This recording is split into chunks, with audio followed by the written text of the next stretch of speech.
Today's episode is brought to you by the PAX Plague. Drop the beat.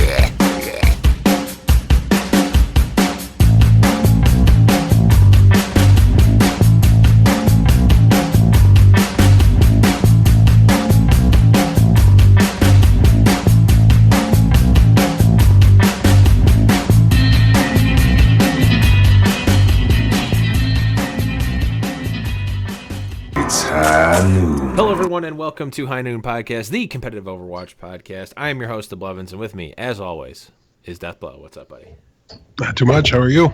I'm doesn't sound like too good, but a little under the weather, though not as bad as I possibly could have been. As I alluded to in the intro to the show, I was at PAX last weekend, and I feel like I kind of narrowly dodged the PAX Plague. But no matter what, you get a little bit of it. And it also could be that I'm on 2 hours of sleep right now. That always helps. Yeah, it doesn't help at all. Yeah, so that was fun. But we'll talk about that in just a little bit. Actually, let's just talk about it now. We're starting it off right. So yeah, Death, did you do anything fun last weekend? Anything noteworthy? Anything exciting? Well, I went down to Erie, and then we drove to Ohio to get these epic grilled cheese sandwiches. So it was just an excuse for a road trip, but we had a really good time. Was it melt? Oh, was it really? Yeah, Nice. Yeah, 100%. Nice. Yeah, so that was a lot of fun. We had a good time doing that. Stamp of approval right there.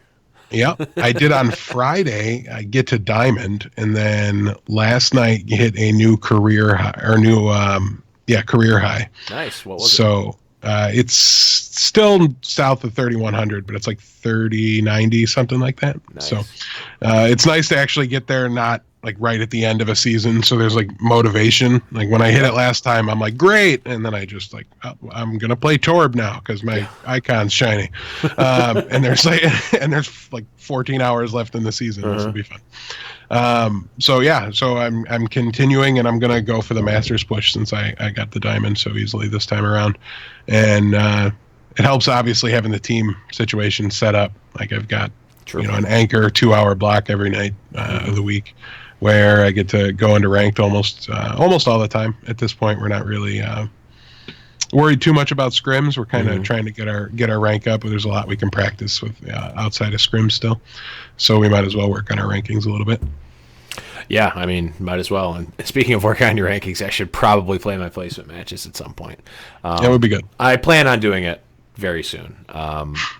Like I said earlier, I went to PAX this weekend, and I always get this post-con motivation where I want to do stuff and want to start streaming and want to do all this other stuff. So I'm going to try to ride that as long as I possibly can. And speaking of motivation, as you can see in YouTube land and live land, I'm wearing a CLG hat. Of course, we had Devin Nash, the CEO of CLG, on the show. I met up with him again at PAX, which was awesome. I met up with a couple other guys from CLG. Got a hat. It's really comfy, too. Definitely suggest buying a CLG hat if you're in the market for hats. And I'm happy, too. It looks like you found your hipster glasses. I did. I brought them. Have to... I mean, I never lost them. They were just downstairs, and I'm just so lazy that I just didn't get them. It was not the same that episode, I'll say that. Yeah, even though I can't see you. I've missed them a couple of times, and I've streamed as well without them on because I only wear these for the show. These aren't real glasses. They're Gunners. They're off-brand Gunners, and I wear them for the show because computer screens and stuff. And sometimes I won't wear them, and people will be like, "Blevins, where are your glasses?" And I'm like, "I don't wear." Oh, you've only ever seen me with glasses. So yeah, that's PAX was great. There wasn't a lot of Overwatch stuff there. There were some 3v3 death matches between Hammers and CLG, which was kind of cool. I actually met both of the owners of Hammers Esports, which was really cool. We had a very interesting conversation about bubble parties. It I'll just say it was a very interesting conversation. Um, but yeah, those guys were great. We had a lot of long conversations about Vainglory and Overwatch and the like secret or not so secret like underground black market of Clash Royale that apparently is ran by like Chinese billionaires and Middle Eastern billionaires. That's apparently a real thing. Like I'm not even making this up unless Rage from Hammers was making this up, which is entirely possible. But I bought it.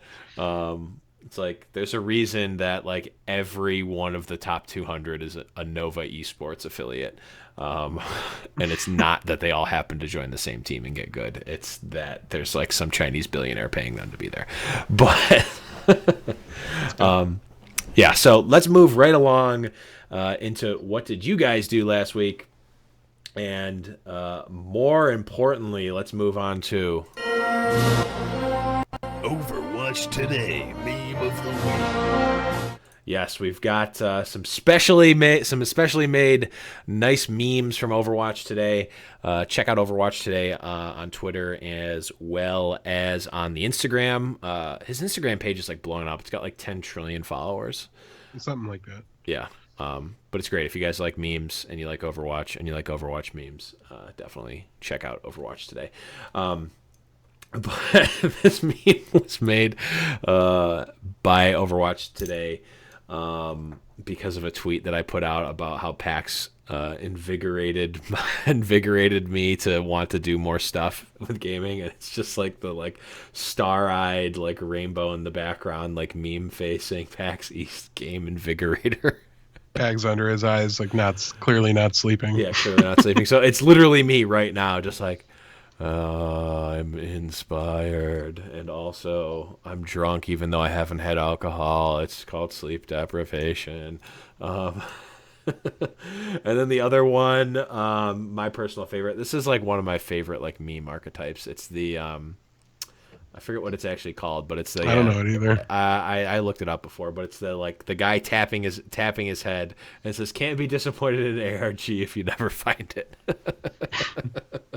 So true though. So true. But yeah, that was some great stuff from Overwatch Today. I think like Overwatch Today knows us so well that he knows exactly when to post the memes so that they'll get on the show, because he knows like if you post them too early, they're going to get lost because I'm a bumbling idiot. And if you post them too late, they're not going to make it on the show. So he's perfectly targeted his audience here to get them on the show every week. So kudos to OWT. But let us move right along to... It's tournament talk.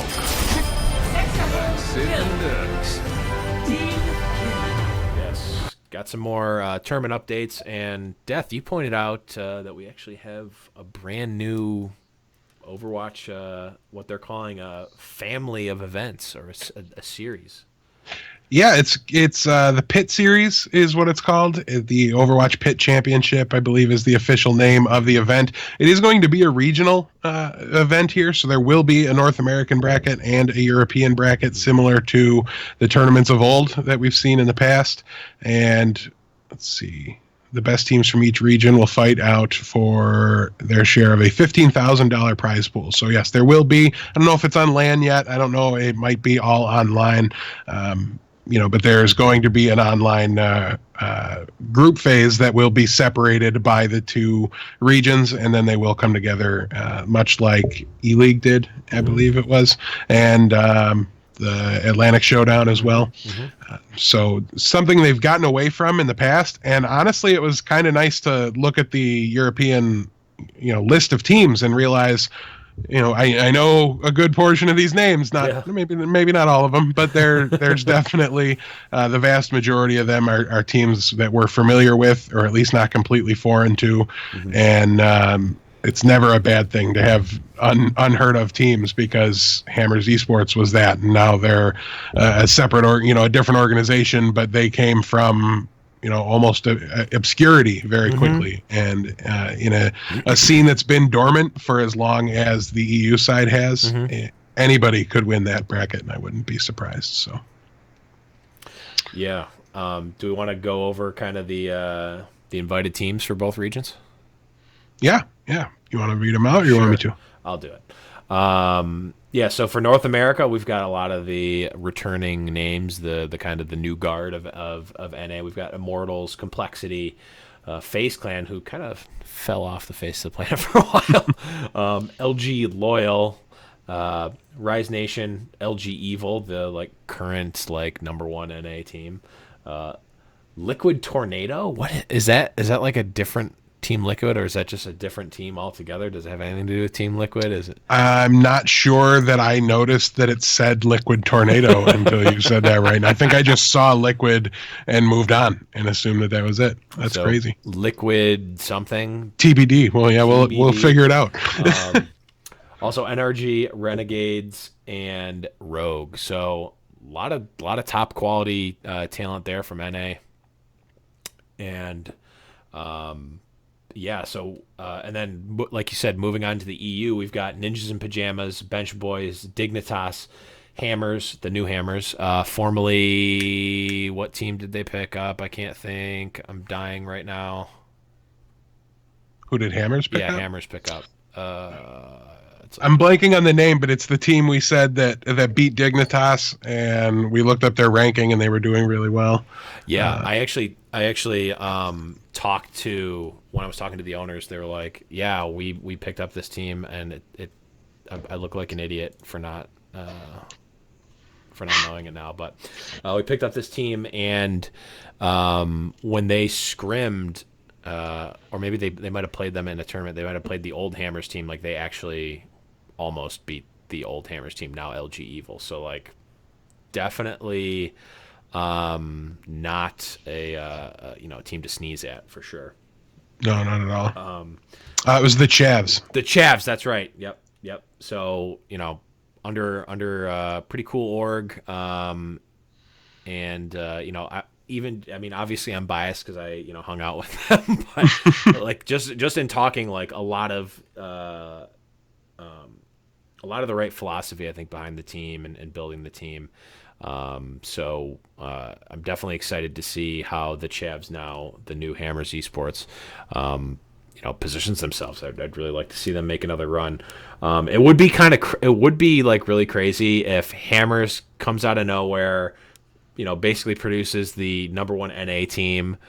That team gets acquired by LG, and turns into the now still #1 NA team. Then they pick up an EU team and they become the #1 EU team. That would be pretty amazing from an org standpoint.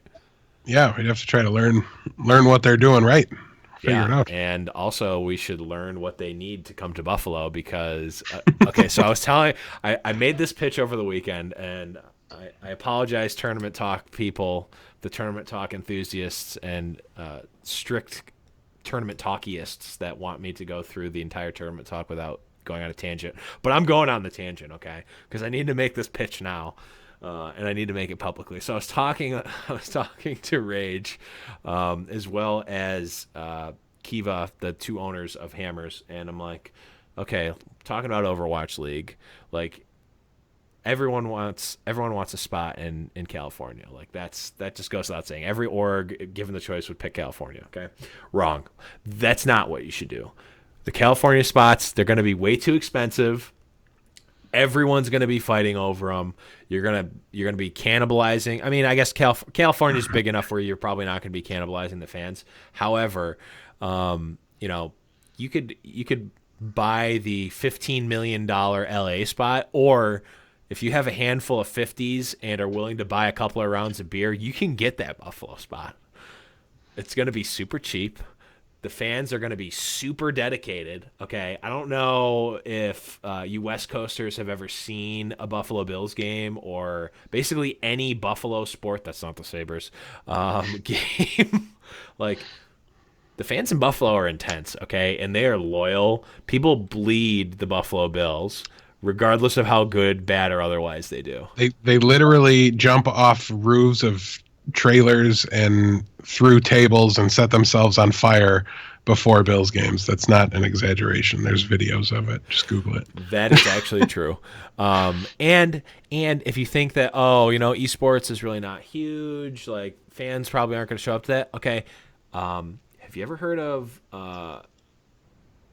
professional indoor lacrosse? Probably not, but those games are intense.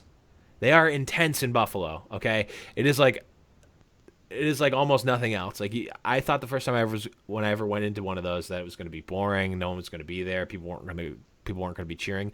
The opposite of that was the case. There were more people at these lacrosse games than there were at the Sabres game, which is professional NHL hockey.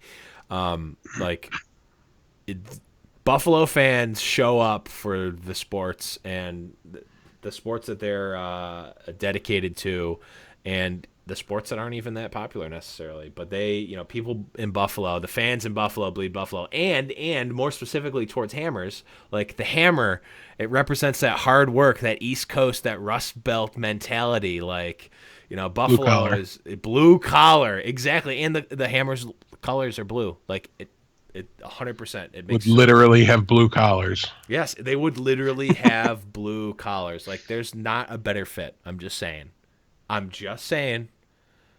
There's not a better fit, and there's not a better value either. So, it's out there. But after the most random tangent ever, let's get back to the tournament talk. So to recap the EU, we've got Ninjas in Pajamas, Bench Boys, Team Dignitas Hammers, the new Hammers, LDLC, Misfits, Tornado Rocks, E United, Movie Star Raiders, and Gamers Origins. Yeah, and those are the 10 invited teams from each region. There will be 2 additional qualifiers. I don't know when they're happening because this tournament is supposed to start in a week from today. So maybe that will be the qualifiers that are beginning then, because it will go through April 19th. But for the time being, these are the 10 we know about and the 10 that have been invited and accepted. Yeah, that I'm definitely excited for this tournament. We're only one of 3 on the Apex teams. I'm a little disappointed about that, but for some reason I think if there's a qualifier and Envy decides they want to be in, for some reason I think they're going to make it. Yeah, I mean, they definitely have the opportunity to. If that entire list can't enter the qualifier, I have a feeling they do pretty well. Exactly. Yeah, it would be kind of surprising if they, they didn't. Maybe they. I mean, I'm sure with like a roster like this and the magnitude of this tournament that they had to plan it out, months in advance. And Envy might have been like, we're probably just gonna win Apex, so we can't do it. Or even just for this, with Misfits in here, though, I think they might have had an opportunity. But they honestly might just want to reset after all that time away. Yeah. All the changes going on, the new hero coming out, the changes coming out again right after the last change. They're not resting, and they've have to reset and kind of reapproach their strategies and their compositions, I'd say, pretty much top to bottom at this point. Yeah, for sure. And like the players just need some time off, right? Like they're literally have been at like a work conference for the last like X months. Like they probably want to, live real life for a little bit. Yeah, it's hard for me to think that way because they're like, to me, even though I know it's not true and they approach it so differently and they dedicate to it in a different way, I'm still like, you just playing video games. Like, what do you need? You need a vacation? But of course they do. Like, it makes complete sense. But I just never go there when I'm thinking about it. Yeah, exactly. Because you want to, like, shame someone into quitting so that you'll have a spot. Right. But, yeah, definitely, like, a really, like, star-studded lineup tournament. Definitely, like, a proving ground for, a lot of these teams to, really see if they're going to, make the cut for Overwatch League, like the organizations. Like, they're now is the time to really, like, make the decision, like, are we going to buy into Overwatch League? Are we going to field the team? Is it going to be this team? Are we going to build around a player or two? How are we going to do it? So, definitely an interesting tournament, an interesting time for a tournament series with the I guess we're still in like the first quarter of the year, and the third quarter is when the Overwatch League Roadshow is like supposed to start. So it'll be interesting to see nonetheless. But so let's do a little bit of an update on our ongoing tournaments. we've got the Apex tournament, the 10,000 year tournament. And like we alluded to earlier, got some upsetting news to some about Envious. But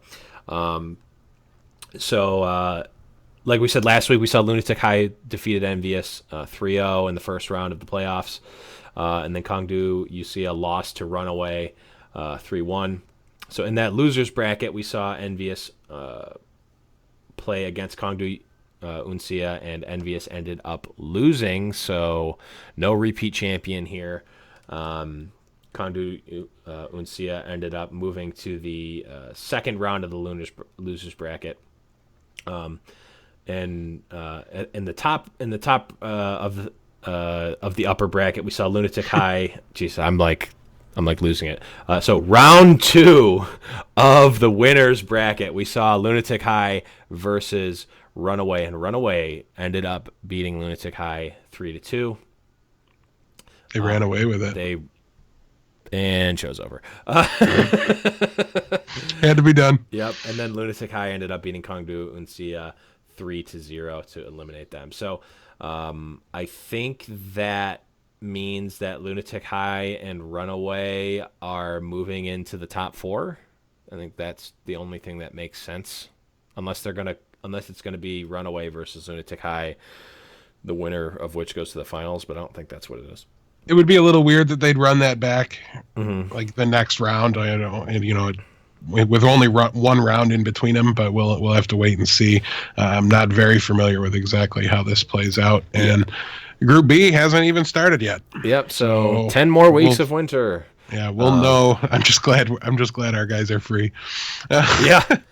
Yeah, because it's been every week. It's 2 matches is really what this looks like, and that's painful. So it is painful, even though the production value and casting and everything about it is so great. It's just painful.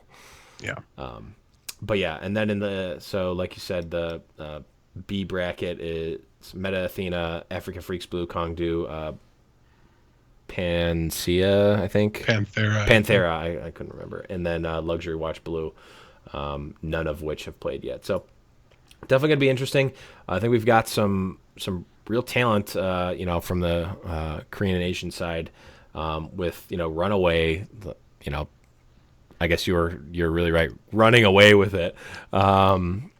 Against the, I guess you could argue, some of the tournament favorites, Lunatic High. So like a stacked top 2 from there, and then Africa Freaks Blue has been doing really well. And Meta Athena also doing quite well in the group stages. So it'll be interesting to see, who's going to end up progressing, and it'll definitely be like a star-studded, Final 4. Yeah. But moving right along, we've got another, and this will be much quicker, update to the Carbon Series, another one of my favorite events that's been going on the NA side.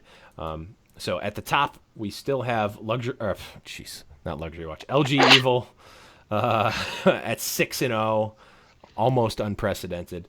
Renegades we've got at 4-1. Complexity we've got at 3-3. Immortals we've got at 2-3. LG Loyal we've got at 1-5, and Liquid we also have at 1-5. So a pretty big spread. Not I think a lot of times we see it kind of be like a really close 1, 2, 3, 4, and then the 2 at the bottom. It's I guess it's kind of like that, but not it's like LG Evil way up, then Renegades, Complexity, Immortals kind of being there, and with LG Loyal and Liquid kind of rounding out the bottom. But it's definitely been an interesting series, and obviously the story of it, I think the biggest story obviously is Hammers becoming LG Evil and being the best team in NA, and we're finally going to see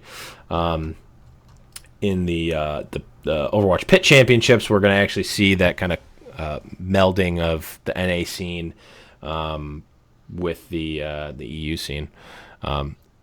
It would be pretty sweet if LG Evil played against Hammers Esports in the playoffs or in the finals even. That would be pretty amazing. I would definitely be a big fan of that. Obviously, storylines are just so much fun, Yeah. and I think that one would obviously have a lot of appeal. As far as the carbon goes, we talked about how there's a lot of that separation. Well, that separation is going to get at least a little bit murkier, I would think, here actually tonight. The number one and the number two teams will play in the second game. That's LG Evil and Renegades. They have not played against each other yet in this tournament, so that's definitely something to keep an eye on. Also, the Tuesday, so yesterday, if you're listening on the podcast, has 3 matches because there was the reschedule from the power outage in Detroit last week. So we have that game as well, Immortals versus Renegades. And the first game there will be Loyal versus Evil, which will be a lot of fun. So, yeah, definitely a great series, guys. If you haven't checked that out, definitely do so. Really good timing, I think. I really like these kind of like weekday evening NA time games. Like, I think they're just like, it's just a nice time to watch. yeah, definitely. It's like I sit down to eat dinner before practice, and I watch the first match while I do it, and it's really nice. I usually have to go back and watch the VOD of the second one after practice, but so it's a little inconvenient for me, but I mean it's of my own doing, so I can't really complain about it. Yeah, and it's like obviously like weekend tournaments are great, but like there's so much that goes on in the weekends, and like if Overwatch isn't your only esport, like it's just there's just way too much content to actually take in. Even if it is just Overwatch, there's just so much going on, and it's nice to be able to spread that out over the rest of the week. And it's really helpful that it's ZP and Hex too, so it couldn't be more comfortable when you get to watch it. And I really haven't seen Gil Frost much before this event, but I really like him as well. He fits in well with those guys. Yeah, he's a really nice like he plays well into the like embedded ZP hexagrams dynamic. Yeah, definitely. I know with them living out there, they've got to be spending a good amount of time together. So I'm sure that definitely helps as well, just kind of getting on the same page and getting a bit of a rapport. Yeah, it's definitely a great series. But let's move right along. Guys, I just wanted to remind you, if you missed it last week, I got the awesome opportunity to interview the president of Rogue. Yes, that Rogue, the one that is the Overwatch team, Rogue Frank. He was super cool. I found out some really interesting stories about like the inception of Rogue and like what they're doing as an organization, what they're doing in terms of Overwatch, like how the team started, how they got sponsored by Steve Aoki, which I think is like the most ridiculous story ever. I'll give you a hint. It involves closing the deal in between commercial breaks of E-League live. It's absolutely insane. And this was all within like 3 months of them becoming an organization. So like it literally is unbelievable in every sense of the word. So definitely check that out. It's going to be over at highnoonpodcast.com or our YouTube page or any of the other places that we post the episodes, which is everywhere. Twitter, YouTube, SoundCloud, all that good stuff. Definitely check out episode 59. But moving right along, let's break it down. Let's break it down. Yes, I meant to say let's twice. Got a couple of pieces of news, and then we're going to talk a little bit about the kind of the uproar of the patch notes. So earlier this week, we got a note that Washington, D.C., yes, like the city, is sponsoring NRG as a city. So if that doesn't like put their bid into the Washington, D.C. Overwatch League spot, I don't know what does. But yeah. The city is investing money into them, as well as a new multi-purpose arena that they're, I believe, building with the WNBA in mind, but it's going to be fully functional for esports as well. Really kind of awesome, and like one of those like real life moves that's like, okay, so like this is how Overwatch League could work. Like this is how legit Overwatch League can be. Obviously I wish it was a little closer than DC, but it's like a reasonable distance, and it's like technically East Coast, so I'll take it. It's either way. I mean, when you want one to get close by, like to me, I really want Pittsburgh. Toronto would kind of be a backup for me. See, I would rather have Toronto than Pittsburgh. Pittsburgh's far, Oh, man. yeah, but that's Canada. Yeah, but Toronto's such an awesome city. Like Toronto is like a It's significantly better city than Pittsburgh. it's complicated. Like the border is complicated. And I don't It's want to deal with it to really go. not. Like Oh, you it's just, super I complicated. mean, the only thing that's complicated is that you can't use your phone. That's the worst. It Yeah, sounds terrible. it is I don't awful. want. I don't want anything to do with it. Um, but anyway, so you just kind of want some of these cities to get crossed off the list, so that way the ones the ones that we're really targeting, are the ones that are left on the East Coast. Obviously, we're going to see some go down south. You have to think like Carolina, Miami, Orlando. Orlando could. I could see Tennessee. I don't know if the Titans would get involved, but there's the Nashville Predators in the NHL as well. So there's a couple, Memphis facilities area out there cities. that could handle it. Yep. So I don't know. It'll be really interesting to see as far as what else might come. But yeah, Washington D.C. was one we definitely expected. I'm curious. Nobody's really tried to make a claim at New York yet. Yeah, I feel like there's a team that's New York City, but I can't think of who they are. But they're not like super vocal about it, at least. So Yeah, and you'd think they'd make some effort if they wanted it for their local. Maybe they want no interest in paying that much for the market, but uh, yeah, I don't know. We'll have to wait and see. But it's like I said, it's just fun to see them start to go, and I like when they go to NFL cities because it makes me feel like it's going to draw attention of the Bills and maybe make them get involved in any way that they can. So. all I will say is that I am personally trying to make moves in the greater Buffalo area with organizations that have made moves in esports. I know some people, and I'm trying to make some connections and get some Is money. one of them Terry Pagula? I'm not going to answer that because it's not. You're right. I'd know if you knew Terry Pagula. I mean, no, regardless, I'm making some moves. I have nothing to say right now anyway. Like not because I can't say things, just because there's nothing to say yet. But I am actually trying to get some talks happening. But we had another, at least from my personal perspective, very exciting piece of news via a tweet from Rick Fox. The tweet basically implied that Echo Fox is going to be looking into Overwatch League.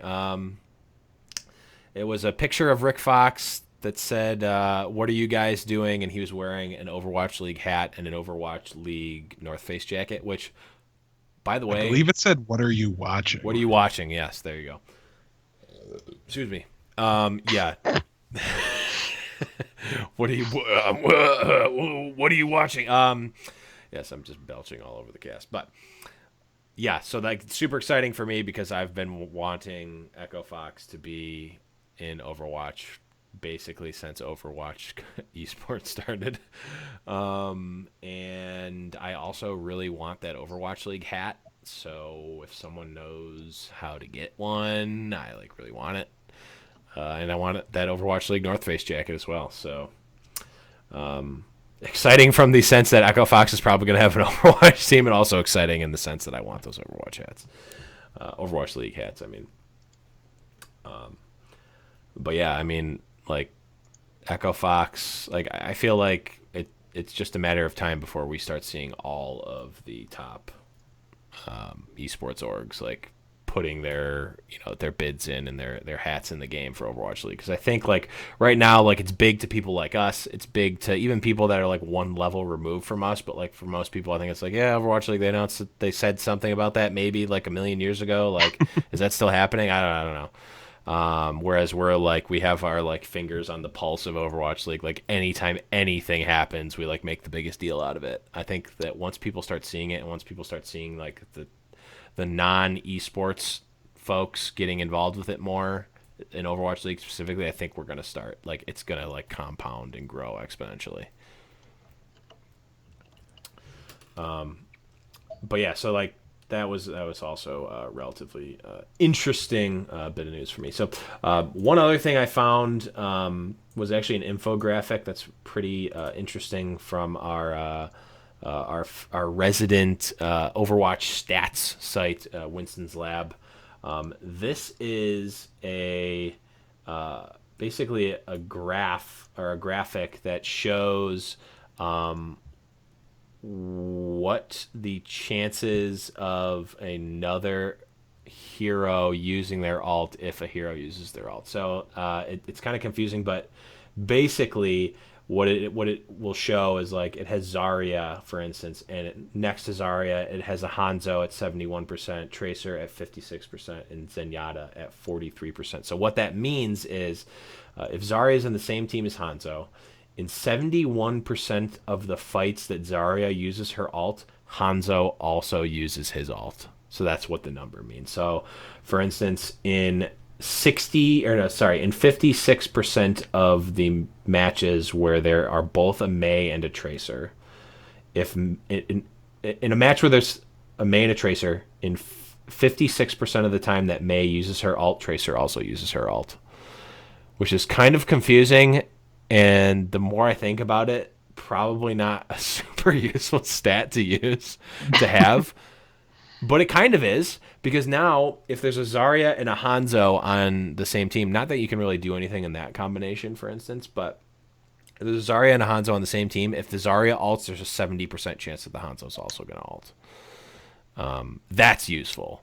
At least, I mean, not necessarily in that because you can't really avoid it, but and it's like relatively obvious. But like, if a Zarya alts, there's almost a 50% chance that a Zenyatta is going to alt. That's kind of an interesting stat. The surprising ones to me are the ones that aren't either, are smaller than I thought. Like when a soldier alts, Ana's only alting 55% of the time. That seems low. Yeah, I would think they would be comboed more. And when an Ana alts, the soldier's only alting 49% of the time. Also, Reinhardt's not on the list for the Ana alt combo. I mean, I get it. He doesn't have to ultimate. Like, that's not why you're nano boosting him, but it's a really common thing for them to do. Yeah. That is actually a super interesting one that's not on there. So, I mean, stats don't lie, man. Like, that's the beauty of Winston's Lab, is that it reveals these kind of like interesting like little tidbits. But definitely, guys, if you're interested in stats at all, check out Winston's Lab. Like, they're like doing really intense and crazy stuff. That's pretty awesome. Like this, I feel like this is like where the prop bets start. Like this is where the like Overwatch betting prop bets start, is with Winston's Lab. Yeah, probably. I mean, I would think they're the ones that are going to have the information anyways. We'll see what the API is for the league, though. Yeah, definitely. Once that like goes public, that'd be sweet. Yeah. Did you put this do you want to explain this meme that you added to the notes? So to troll Blevin, since he burped in your guys' ear, I made a meme that's Barney from The Simpsons burping, and it just says Buffalo needs an Overwatch team.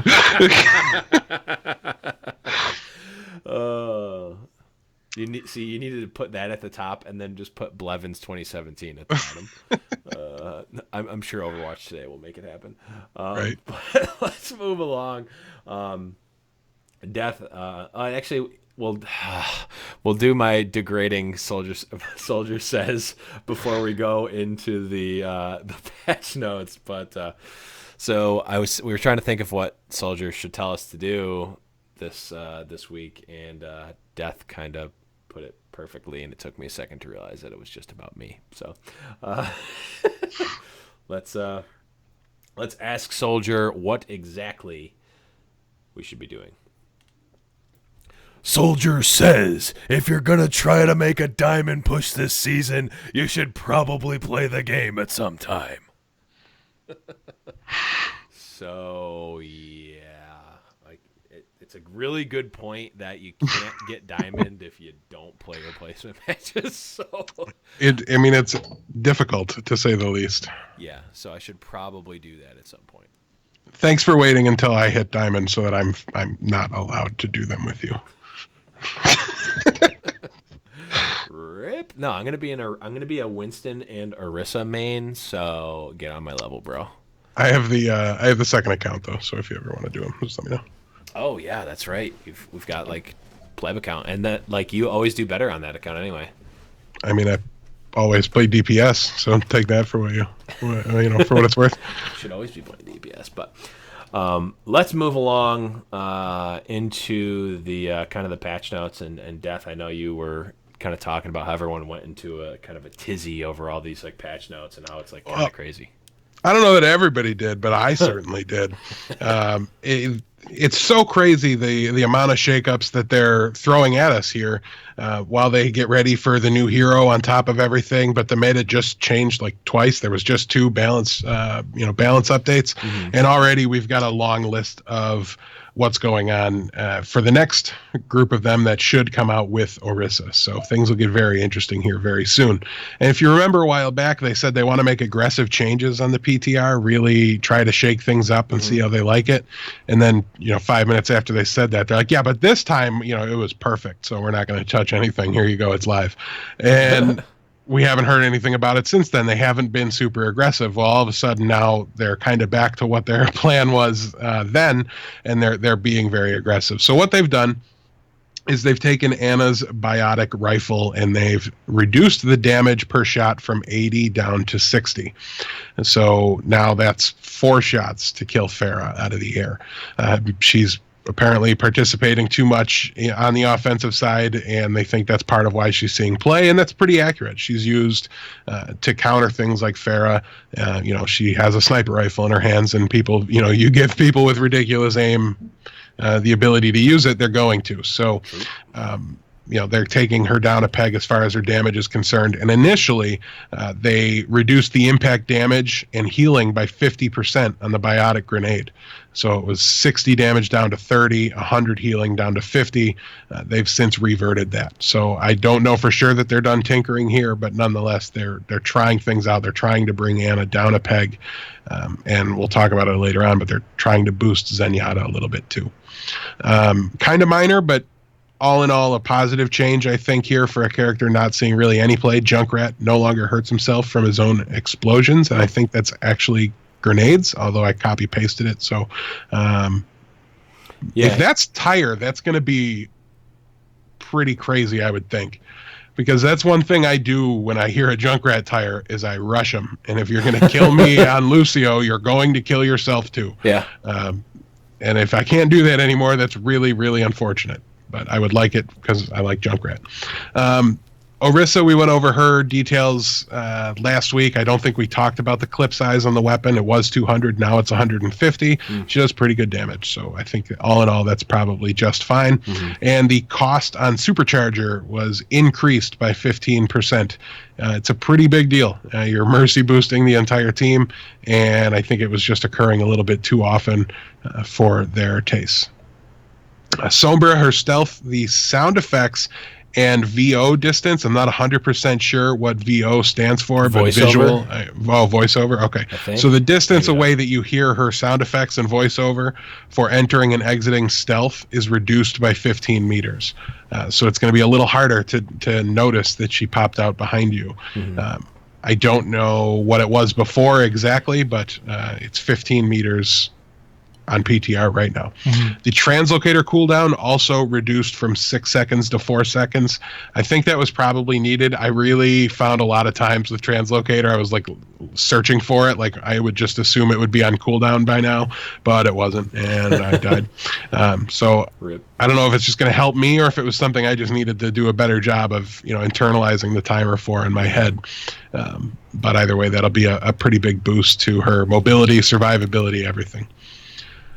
This is a really big one. Winston, if you've been with us for a while, his shield used to work where the cooldown for it started when you placed it, and now it goes on cooldown when it expires, whether from time or they destroy it. And now it's going back to the cooldown is starting when it's placed. They made that change at the same time where they like almost halved the health of it. So it was a huge deal. And it turned it into just basically tissue paper. Like 600 HP to us felt like nothing. Yeah. And it's been okay, I think, at that shielding total, but now it's going to occur more frequently, and it's a sizable difference. It's like 3 or 4 seconds faster. You think of how fast you can kill the Winston shield. That's how much the cooldown is reduced, essentially. Yeah, and I mean, the original change happened back in the days when we had Twinstons and three. Well, I don't think we really ever saw 3 Winstons that often, but we had 2 Winstons, and like, so it made sense. Like when you have a really like a shield that the cooldown's very fast and it had a lot of health, like you stagger those properly and you're basically shielded forever. And then they like overdid it, and then they also got rid of hero limit. Or added hero limit. Or added hero limit, rather.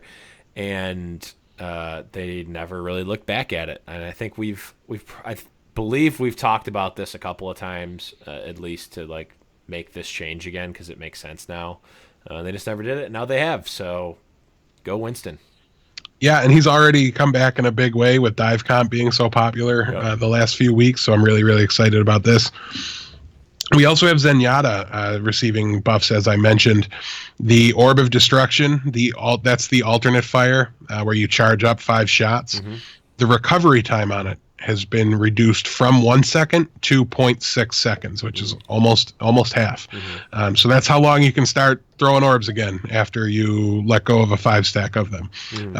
That'll be a pretty big deal. It was not something I did very often as a Zenyatta player. It's less damage to hit with those orbs, you know? It had to be the right moment to really want to use that, because you were vulnerable if you missed. If you didn't basically send 4 or 5 of them into the person's head and kill them, you were very vulnerable. Now that's going to be less so. So that'll be a very good thing. It's also going to be more accurate, that alternate fire. The spread, any change in the velocity is gone. They are now all going in one straight line. Pew, pew, pew. Pew, pew. Yes, so I think that's going to be great for Zenyatta as a whole. Already he's very good at kind of spamming down hallways and things, as people are approaching, and I think he's only going to get better at that, and he's just going to be that much more damagey. It's not going to affect his healing, obviously, at all. There was 5 minutes on the PTR where you could place Orb of Discord on people that were behind a Reinhardt shield or a Winston shield or an Orisa shield, any of them, and that's gone already because that was ridiculous. It was pretty good. Yes. And then one thing I forgot about Sombra is that hacked health packs can now be seen through walls for allies. So now there'll be an indicator to help you know where your help is. Presumably there'll be an indicator whether the health pack's been used or not, because that would make sense. The cooldown is so fast that you should be going to it whether it's just been used or not. So. Right. But we'll have to see. I don't know if they're going to make any more changes. I tend to think it's going to sit for at least another week, but I guess it's possible, that yesterday this came out for you podcast listeners, and tomorrow for us in the past. The past future. Yes, the past future time that we podcast from. Yep. It's possible that it's been out for a day, if you're listening to it, and we're already got the new hero and everything's great, and nobody plays Reinhardt anymore, and nobody knows how to play Orisa, so everybody's dying all the time, and nobody plays Overwatch for a week until people figure out how to play Orisa. But if not, we will have to wait and see. It's going to be really bad. The first day and a half, I think. Well, yeah. After the hero comes out, it's a tank, so it's not like, healers. When they came out, everybody flocked to them anyways. Like everybody played Anna that day. Yeah. And tanks are more popular. It's and she's intricate. The guys, if she does come out, okay, stop playing where the Reinhardt would. You're not Reinhardt. Yeah. Play with your supports. Play in the back. You can shoot your shield out in front of you. Yeah. You don't have to be there, and your weapon, I believe, works better from a distance. Like, you're going to be way more accurate. You're going to hit a higher percentage of shots. You don't want people to be in your face. Back up. Protect your back line. That's your job. Yeah. Yeah, for sure. Definitely going to be interesting. Like this week. Okay, this week I'm definitely gonna play my placements. I'm gonna get back in. I might even play them tonight. I might even play them tonight. I mean, I did get Zelda for the Switch, so Give me the Bill Clinton thumbs up.